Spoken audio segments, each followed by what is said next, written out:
কাছে টানা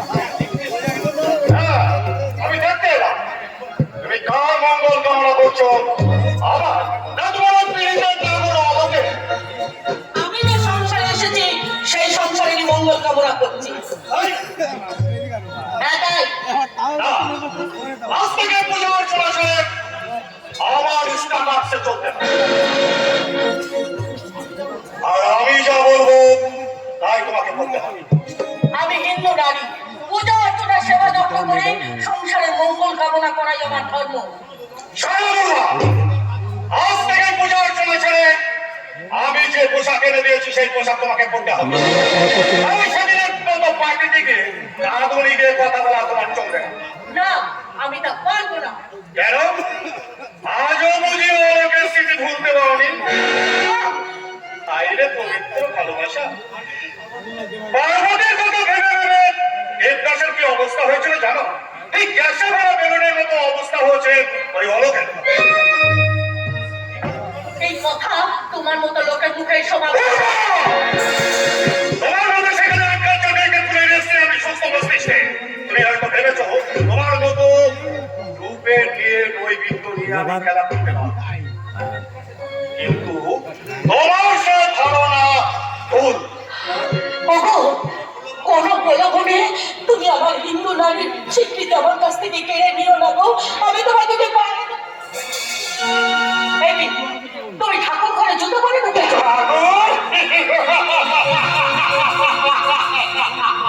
এই যুগে ঠাকুর করে কোনো কিছু নেই। মানুষই হচ্ছে আসল ঠাকুর। মানুষের সেবা করলে অনেক পুণ্য হবে আর সংসারে আসবে অগাধ অগাধ টাকা।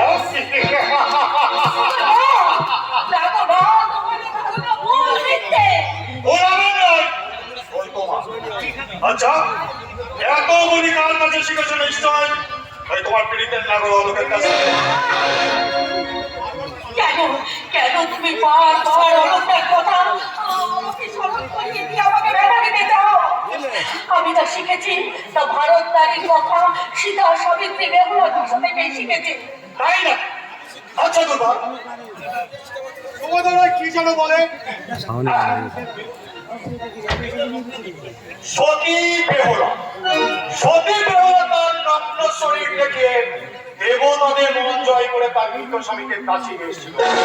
অর্থাৎ যদি করলে আমি মারা যাই তাহলে তুমি নিশ্চয় পারবে তোমার এই নগ্ন শরীর দেখে দেবতাদের মন জয় করে আমাকে বাঁচিয়ে নিয়ে আসতে। বিশ্বাস যেন করে তা কোনোদিনও না হয়। আর যদিও তা কখনো হয়, তাহলে তাহলে সীতা সাবিত্রীর মতো আমিও পারবো যমরাজের মুখ থেকে তোমাকে ফিরিয়ে আনতে। তাহলে তুমি নিশ্চয় পারবে আমার কথাগুলো মেনে চলতে। না, আমি তা পারবো না। তোমাদের এই লাইলা মজনু প্রেমের খেলা দেখো, আমি তোমাকে বিয়ে করে নিয়ে এসেছি আমার কাজে লাগাবার জন্য, তোমার এই মুখ সুদাল পান করবার জন্য। শোনো, আমারও তোমার বলছি, এতদিন যে গুলি শিখেছিলেন আর যে পথে চলেছিলেন তা ভুলে গিয়ে আমার শেখানো বলে তোমাকে বলতে হবে আর আমার কথা মতো তোমাকে চলতে হবে। তাহলে যে অক্টোপাসের মধ্যে ধরা পড়েছ তার ভয়ঙ্কর শাস্তি থেকে তুমি তুমি কি বলছো? একটু তুমি আমাকে মেরে ফেলো, নাহলে ওকে কোনো শাস্তি দাও। তুমি আমার আদেশ, তুমি আমায় করে রাখো, আমি পারবো না। আরে পারবে পারবে পারবে। এই বিপুল সেন্ডাল বড় বড় গাছ কেটে বাগান পরিষ্কার করে ফেলবে। আর তোমার মতো দুর্ভাগ্য এরা আমার কাছে কিছুই নয়। স্বামী, স্বামী? কে তোমার স্বামী? আমি না তোমার ওই পীড়িতের নাম হলো। আমি যদি তোমার স্বামী হতাম তাহলে আমার কথা মতো চলতে আর আমার শেখানো ভুলি তুমি বলবে। আমার জীবনটাকে দিনের পর দিন প্রতিহিংসা পালন করে নিজের সর্বনাশটা তুমি করতে পারবে না। এসব কি বলছো তুমি? ঠিকই বলছো, আমাকে তুমি জানো না। আমার কথা মতো না চললে যেখান থেকে হোক ওই তোমার পীড়িতের নাগরকে খুঁজে নিয়ে এসে ওই পৃথিবীর বুক থেকে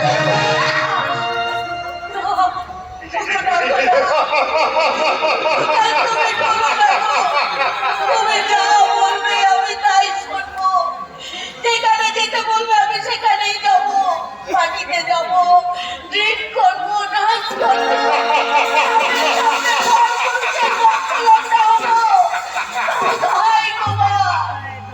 অলঙ্কারকে তুমি খুন করো দেখো।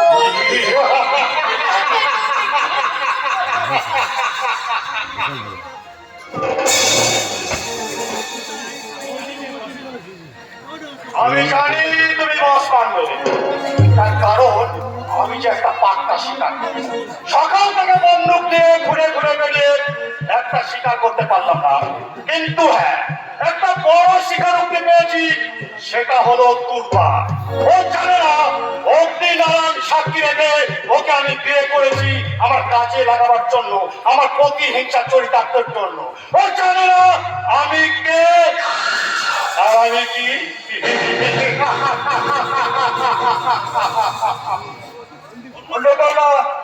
আই বাদল, বাদল তুমি এইভাবে অসময়ে সঙ্গে সঙ্গে স্যার অন্য করে কাছে একটা পুলিশ রেড করছে, এবার কোনো বানিয়েছে।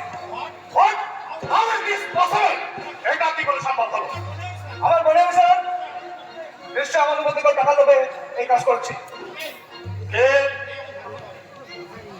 এমন থাকতে পারে? তোমার কি কাউকে সন্দেহ হয়? সন্দেহ সন্দেহ সন্দেহ চাকু মেরেছিলেন ইমতিয়াজ, বেঈমান, মিথ্যাবাদ। শোনো বাদল, তুমি দলের সমস্ত মানুষকে জানিয়ে দাও যে কেউ ইমতিয়াজকে ধরে দিতে পারবে তাকে আমি নগদ 5 লক্ষ টাকা দেব। আর শোনো, আর তুমি এখন গাড়ি নিয়ে যেসব জায়গায় আমাদের সোনা কারবার হয় সেই সব জায়গায় জানিয়ে দাও, তারা যেন সতর্ক ভাবে থাকে। হ্যাঁ স্যার, আমি সব ব্যবস্থা করবো। এই না, এই কিছু টাকা নিয়ে আপাতত আমার গোপন বেশ্যাখানায় গিয়ে তুমি এনজয় করো।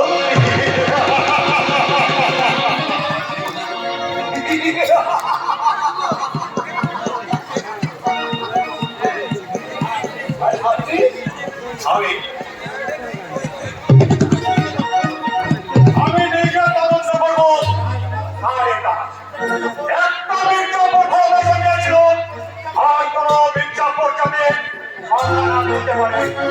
আমি বিপুল চাই না, বিপুল ভাবে চলবে আমার খেলা।